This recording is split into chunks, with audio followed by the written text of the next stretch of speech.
வணக்கம். திசைகளின் 10 மணி செய்திகள்.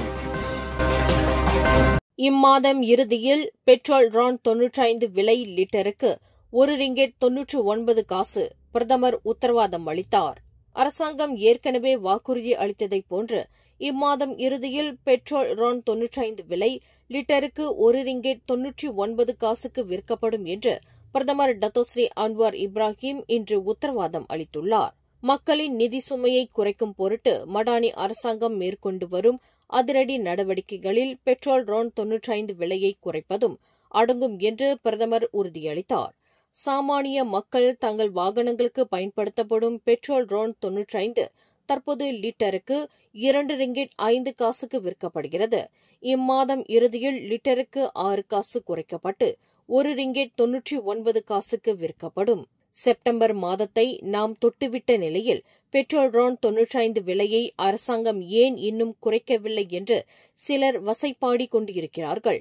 சற்று பொறுமையாக காத்திருங்கள், பெட்ரோல் விலை குறைகிறதா இல்லையா என்று பார்ப்போம் என்று ஜோஹர் பாருவில் இன்று நடைபெற்ற நிகழ்ச்சியில் நிதி அமைச்சருமான டத்தோஸ்ரீ அன்வார் மேற்கண்டவாறு கூறினார். அந்நிய நாட்டவர்களை நாட்டிற்குள் அனுமதிப்பதற்கு மாதந்தோறும் 50,000 ரிங்கிட் வரை லஞ்சம் பெற்று வந்த அமலாக்க அதிகாரிகள். SPRM அம்பலம். நாட்டின் நுழைவாயில்களில் செட்டிங் முகப்பிடங்களை ஏற்படுத்தி அந்நிய நாட்டவர்கள் மலேசியாவிற்குள் சட்டவிரோதமாக நுழைய அனுமதிப்பதற்கு அமலாக்க அதிகாரிகள் மாதந்தோறும் சராசரி தலா 50,000 ரிங்கிட் வரை லஞ்சமாக பெற்று வந்துள்ளனர் என்று சந்தேகிக்கப்படுவதாக மலேசிய ஊழல் தடுப்பு ஆணையமான SPRM இன்று அம்பலப்படுத்தியுள்ளது. மலேசியாவிற்குள் வெற்றிகரமாக நுழையும் ஒவ்வொரு அந்நிய நாட்டவரிடமும் தலா 1,800 ரிங்கிட் முதல் 2,500 ரிங்கிட் வரையில் இவர்கள் லஞ்சமாக பெற்று வந்துள்ளனர் என்பது விசாரணையில் தெரியவந்துள்ளதாக SPRM தலைமை ஆணையர் தான்ஸ்ரீ அசம்பாக்கி தெரிவித்தார். இவ்வாறு பெறப்பட்ட லஞ்சம் ரொக்க பணமாகவும் அவற்றை தங்கள் பினாமிகள் வங்கிக் கணக்குகளில் வரவு வைக்கப்பட்டிருந்தது கண்டுபிடிக்கப்பட்டுள்ளதாக அசம்பாக்கி குறிப்பிட்டார். தங்களின் கணக்குப்படி அந்நிய பிரஜைகளை மலேசியாவிற்குள் நுழைய அனுமதிப்பது மூலம் ஒவ்வொரு அமலாக்க அதிகாரியும் மாதந்தோறும் 10,000 ரிங்கிட் முதல் 50,000 ரிங்கிட் வரை லஞ்சம் பெற்று வந்துள்ளனர்.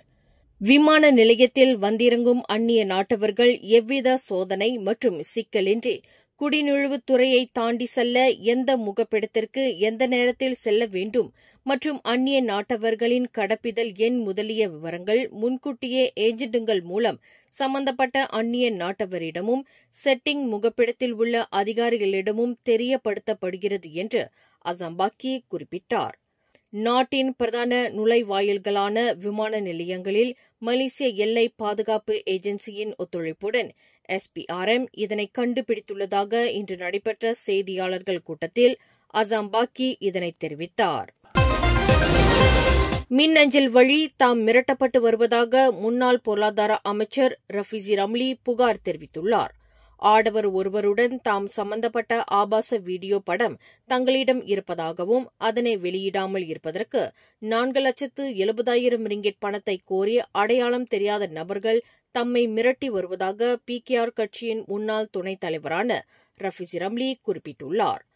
அந்த பணத்தை எவ்வாறு தங்களிடம் ஒப்படைக்கப்பட வேண்டும் என்பதற்கு அனாமதேய நபர்கள் QR குறியீட்டையும் வழங்கியுள்ளதாக தனது முகநூலில் குறிப்பிட்டார். எனினும் இது உண்மையிலேயே தமக்கு எதிராக பிரயோகிக்கப்பட்டுள்ள அவதூறாகும் என்று ரஃபீசி தெரிவித்துள்ளார். மக்களின் சொத்துக்களை தலைவர்கள் சூறையாடும் கலாச்சாரத்தை துடைத்தொழிப்பதில் அரசாங்கம் வெற்றி கண்டுள்ளதாக பிரதமர் டத்தோஸ்ரீ அன்வார் இப்ராஹிம் பெருமிதம் தெரிவித்துள்ளார்.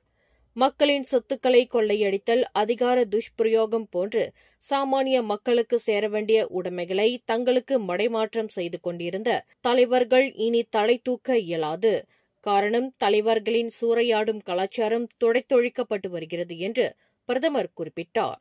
இன்று ஜோஹர் பாருவில் சீர்திருத்தம் மீதான 27ஆம் ஆண்டு கொண்டாட்ட மக்கள் நிகழ்விற்கு தலைமையேற்று உரையாற்றுகையில் பிரதமர் மேற்கண்டவாறு தெரிவித்தார். பாரிசான் நேஷனலின் முக்கிய உறுப்பு கட்சியான மைகா பரிகத்தான் நேஷனலில் இணையப் போவதாக ஆருடங்கள் வெளுத்து வரும் வேளையில் மைகாவுடன் இன்னும் நிச்சயதார்த்தம் நடைபெறவில்லை என்று பாஸ் கட்சியின் துணைத் தலைவர் துவான் இப்ராஹிம் துவான்மான் கோடி காட்டியுள்ளார். திருமணத்திற்கான பேச்சுவார்த்தை இப்போதுதான் தொடங்கியுள்ளது. இன்னும் நிச்சயதார்த்தம் நடைபெறவில்லை என்று பரிகாத்தான் நேஷனலின் மைக்கா இணைவது குறித்து அந்த கூட்டணியின் பிரதான கட்சியான பாஸ் கட்சியின் துணைத் தலைவர் மிக சூசகமாக அறிவித்துள்ளார். யார் வேண்டுமானாலும் பரிகாத்தான் நேஷனலில் இணையலாம், தடை ஏதும் இல்லை என்று இன்று நடைபெற்ற செய்தியாளர்கள் கூட்டத்தில் துவான் இப்ராஹிம் இதனை தெரிவித்தார்.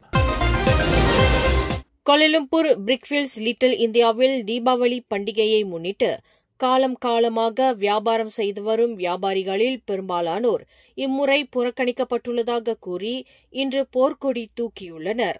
வரும் அக்டோபர் 20ஆம் தேதி கொண்டாடப்படும் தீபாவளி பண்டிகையை முன்னிட்டு பிரிக்ஃபீல்ட்ஸ் லிட்டில் இந்தியாவில் சிறு தொழில் வியாபாரிகள் வியாபாரம் செய்ய கோலாலம்பூர் மாநகர் மன்றம் லைசன்ஸ் வழங்குவது வழக்கமாகும். ஆனால் இந்த ஆண்டு காலமாக வியாபாரம் செய்து வரும் தங்களில் 40 பேரில் 11 பேருக்கு மட்டுமே தீபாவளி வியாபார வாய்ப்பு வழங்கப்பட்டுள்ளதாக கூறி சிறு வியாபாரிகள் இன்று சனிக்கிழமை தங்கள் அதிருப்தியை வெளிப்படுத்தினர். பெரும்பாலான வியாபாரிகள் மீண்டும் வியாபாரம் செய்ய லைசன்ஸ் வழங்கப்படவில்லை என்று கூறி அவர்கள் தங்கள் ஏமாற்றத்தை வெளிப்படுத்தினர். இனங்களுக்கு இடையிலான ஒற்றுமையை வலுப்படுத்துவதற்கு தேசிய பள்ளிகளில் தமிழ், சீன மொழிகள் போதிக்கப்பட வேண்டும் என்று பாஸ் கட்சியின் துணைத் தலைவர் துவான் இப்ராஹிம் துவான்மாட் இன்று பரிந்துரை செய்துள்ளார். இனங்களுக்கு இடையிலான பேதங்களுக்கு மொழி மாறுபாடு முக்கிய காரணமாக விளங்குகிறது. எனவே மலேசிய மொழிகளை அனைத்து மாணவர்களும் பயிலும் வண்ணமாக மலாய் பள்ளியில் தமிழ் மற்றும் சீன மொழிகள் போதிக்கப்பட வேண்டும். இதன் மூலம் இனங்களுக்கு இடையிலான ஒருமைப்பாட்டையும் நல்லிணக்கத்தையும் நிலைநிறுத்த முடியும் என்று குபாங் கிரியான் நாடாளுமன்ற உறுப்பினரான துவான் இப்ராஹிம் வலியுறுத்தியுள்ளார். நேபாளத்தின் உச்ச நீதிமன்றத்தின் தலைமை நீதிபதி சுஷிலா கார்கி அந்நாட்டின் புதிய பிரதமராக பதவியேற்றுள்ளார். நேபாள நாட்டின் முதல் பெண் பிரதமர் இவராவார். இளைஞர்களின் போராட்டத்தால் பிரதமராக இருந்த KP சர்மா ஒலி பதவி விலகிய நிலையில் இவரின் நியமனம் இடம்பெற்றுள்ளது. சுஷிலா கார்கியை தேர்வு செய்ய ஜென் Z போராட்ட இயக்க பிரதிநிதிகள் சம்மதம் தெரிவித்துள்ளனர். கடந்த சில தினங்களில் ஊழல் அரசியல்வாதிகளுக்கு எதிராக இளைஞர்கள் கடும் போராட்டம் நடத்தினர். இதன் விளைவாக பிரதமர் பதவி விலகினார். போராட்டத்தில் 51 பேர் உயிரிழந்துள்ளதாக தகவல்கள் தெரிவிக்கின்றன. மகனின் கத்திக்குத்து தாக்குதலுக்கு ஆளான தந்தை ஒருவர் பரிதாபமாக மாண்டார். இத்துயரச் சம்பவம் இன்று சனிக்கிழமை அதிகாலை 3 மணி அளவில் கோலாலம்பூர் செராஸ் பண்டார்பர் மைசூரியில் உள்ள ஒரு அடுக்குமாடி வீட்டில் நிகழ்ந்தது. உடலில் ஆழமான கத்திக்குத்து காயங்களுடன் 62 வயதுடைய நபர் வீட்டின் பிரதான அறையில் இறந்து கிடந்ததாக செராஸ் மாவட்ட போலீஸ் தலைவர் சூப்பரிண்டென்டன்ட் ரிஸ்வான் கலீட் தெரிவித்தார். குற்றவியல் சட்டம் 302 பிரிவின் கீழ் அந்த முதியவரின் 24 வயது மகன் கைது செய்யப்பட்டுள்ளதாக அவர் மேலும் கூறினார். தடயவியல் சோதனைக்கு பின்னர் அந்த நபரின் உடல் செராஸ் சான்சலர் துவான்கு மூரிஸ் மருத்துவமனைக்கு கொண்டு செல்லப்பட்டதாக ரிஸ்வான் கலீட் குறிப்பிட்டார். சொத்து தகராற்றின் காரணமாக இந்த கொலை நிகழ்ந்திருக்கலாம் என்று நம்பப்படுகிறது. பேரா சிம்பங் புலாய் கம்போங் கராவட் ஒராங் அஸ்லி இடுகாட்டின் அருகில் உள்ள ஆற்றின் ஓரத்தில் மூட்டையாக கட்டப்பட்ட நிலையில் மீட்கப்பட்ட ஆடவரின் சடலம் ஒரு கொலையே என்று போலீசார் உறுதிப்படுத்தியுள்ளனர். மழுங்கிய பொருளை கொண்டு அந்த ஆடவர் அடித்துக் கொல்லப்பட்டுள்ளார் என்பது சவ பரிசோதனையில் தெரியவந்துள்ளது என்று இப்போ மாவட்ட போலீஸ் தலைவர் ACP அபாங் ஜைனல் அபிடின் அபாங் தெரிவித்துள்ளார்.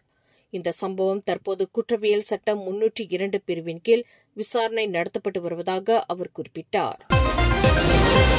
தென்கொரியா உள்ளிட்ட வெளிநாட்டு தொலைக்காட்சி தொடர்களை பார்த்தாலோ அல்லது பகிர்ந்தாலோ தனது மக்களுக்கு மரண தண்டனை விதிக்கும் அளவுக்கு வடகொரியாவில் சட்டங்கள் கடுமையாக்கப்பட்டுள்ளன. நேற்று ஜெனீவாவில் ஐநா மனித உரிமைகள் மன்றத்திடம் தாக்கல் செய்யப்பட்ட 14 பக்கங்கள் உள்ளடக்கிய அறிக்கையில் மனித உரிமை ஆணையம் இதனை தெரிவித்துள்ளது. தென்கொரியாவின் பிரபல K-டிராமா உட்பட வெளிநாட்டு தொலைக்காட்சி தொடர்களை விநியோகிப்பதற்கான புதிய சட்டங்களின் கீழ் குறிப்பிடப்படாத எண்ணிக்கையிலான வடகொரியா மக்கள் ஏற்கனவே தூக்கிலிடப்பட்டுள்ளனர் என்று மனித உரிமை ஆணையம் குறிப்பிட்டுள்ளது. கடந்த 10 ஆண்டுகளில் வடகொரியாவிலிருந்து தப்பித்து வந்த 300க்கும் மேற்பட்ட மக்களை பேட்டி கண்டதில் இந்த திடுக்கிடும் தகவல் கிட்டியுள்ளதாக அந்த ஆணையம் தெரிவித்துள்ளது. இருப்பினும் மனித உரிமை ஆணையத்தின் இந்த அறிக்கையை வடகொரியா அரசாங்கம் நிராகரித்தது. இந்த அறிக்கையை அங்கீகரித்த ஐநா மனித உரிமைகள் மன்றத்தின் தீர்மானத்தை எதிர்ப்பதாக அந்த நாடு குறிப்பிட்டுள்ளது. மேலும் செய்திகளை தெரிந்து கொள்ள கீழே இருக்கும் பெல் பட்டனை அழுத்துங்கள். உங்கள் மகிழ்ச்சியை வெளிப்படுத்த லைக் மற்றும் ஷேர் செய்யுங்கள். தொடர்ந்து திசைகளோடு இணைந்திருக்க சப்ஸ்கிரைப் செய்யுங்கள்.